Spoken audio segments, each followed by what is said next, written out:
Peace and love, family. Peace and love. It's your boy Chris Enlightened coming back again with some more spiritual biddles. And today I'm going in on embracing being skeptical. Ooh, this is a good one, family. This is a good one. Embracing being skeptical. Ooh. This is a good one, family, because a lot of people aren't embracing being skeptical. Whenever I'm doing spiritual practices, whenever I'm doing my altar practices, all the confirmations I get are for me. They're for me. They are my experiences. It's natural for you to embrace being skeptical if you haven't received those experiences yet, family. Don't feel bad that you don't receive or experience the same things I receive or experience because they're for me.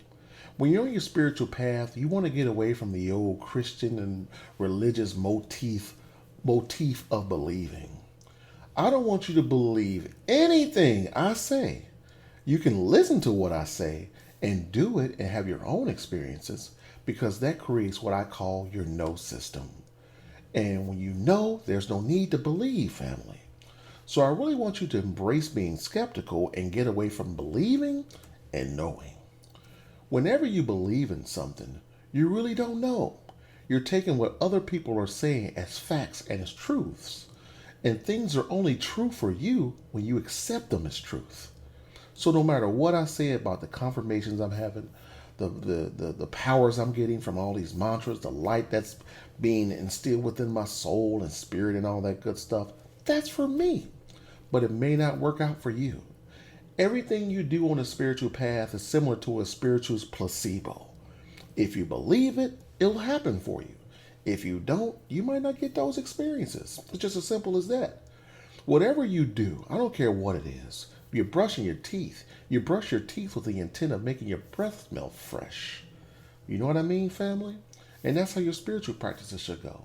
You do things with intent because your intent modifies future probabilities. So if you intend to win, more than likely you'll win. But if you think or believe you're going to win, you don't really know if you're going to win or not, and you might not win. Everyone who wins gets into what I call a spiritual zone. And when you get into that spiritual zone, that's when you win. You take the conscious mind out of it. Like when I'm doing my martial arts practices and things like that, I don't think, oh, he's about to punch me and let me block. I get into the zone and I let my body react. And that's how it should be with your spiritual practices. Get your mind out of it and just simply be. That's how you win spiritually. You put your intent on something and you just simply be and know that things are going to work out for you. Okay? The energy flows where your attention goes. So wherever you put your attention on, that's where the energy goes. So if you intend to grow spiritually, have all these experiences spiritually and things like that, it'll happen for you. It'll happen to you. One thing that me and my wife and other people on my spiritual dream team have done was learn the divination.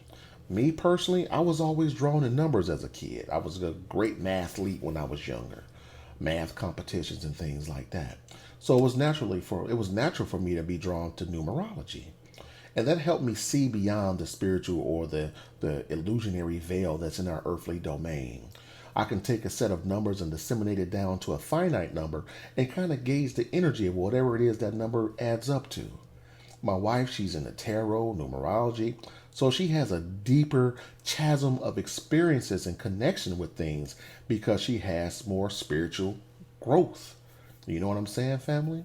So if you're not getting all the spiritual experiences, you're not getting all these confirmations from your ancestors, I suggest first start saying divine prayers, raising your vibration, stop cursing, stop drinking, stop ingesting so much negativity, and learn a divination.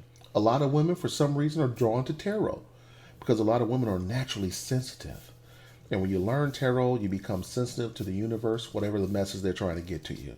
Me, I was drawn to numerology. I'm not saying that men aren't drawn to numerology because I know a lot of men are drawn to tarot and numerology. So just find out what works for you. Find out what works for you. I did a video on divination. I talked about numerology, astrology, palmistry, hydromancy, runes, throwing chicken bones, all that stuff. You can make anything a divination. You can get a spoon and activate that if you believe it enough. So I don't want you guys to be listening to my channel or anybody else's channel and living vicariously through their spiritual practices. I really want you to listen to what people are saying and myself and try it for yourself and get your own no system, because that's the only truly way you're going to grow spiritually. I don't care what you read. I don't care what you see, what you hear, what people tell you. It doesn't matter. It doesn't matter, because we're creatures of habit. From children, we're taught to listen to the teacher, and whatever the teacher tells you, that's truth. But that doesn't mean that it's true for you. It doesn't mean that it's true for you, family. I'll give you an analogy. When I was in junior high school and even elementary school, my math teacher was always telling me to show my work. And I would have the answer in my head, but I didn't know how I got the answer. It just kind of came to me. But the teacher put me in a box and made me learn her way to show my work. With the spiritual path, it's kind of hard to always show how you get things. You just get things because you're tapping into the universal consciousness. There's a universal consciousness, a reservoir of consciousness flowing all around us at all times. And depending on how high you raise your vibration, the more you can tap into it. Okay, family? So I really want you guys to start tapping into developing your no system. From this day forward, erase all your beliefs and only speak on and speak from a level of knowing. Whatever you've been taught, whatever you've been told, erase it. Only talk from your experiences. And that's all my video's about, my experiences. I'm not talking about things I've read. I can only convey to you what I know. And that's all I do, family. So on that note, peace and love, family. It's your boy, Chris Enlightened. If you haven't subscribed to my YouTube page, subscribe now, right there in the right-hand corner. If you haven't got any of my books, Wealth Consciousness, Poverty Consciousness, my latest book, Dissolving Your Limitations, and The Enlightened Taught. The Enlightened Taught is a metaphysical spiritual book filled with poems that is guaranteed to titillate your frontal lobe, family. If you'd like to get that dome titillated, go out to Amazon.com and get my book of poems. So on that note, family, peace and love. You already know what we out here doing. We out here winning. Say it with me, family. Winning.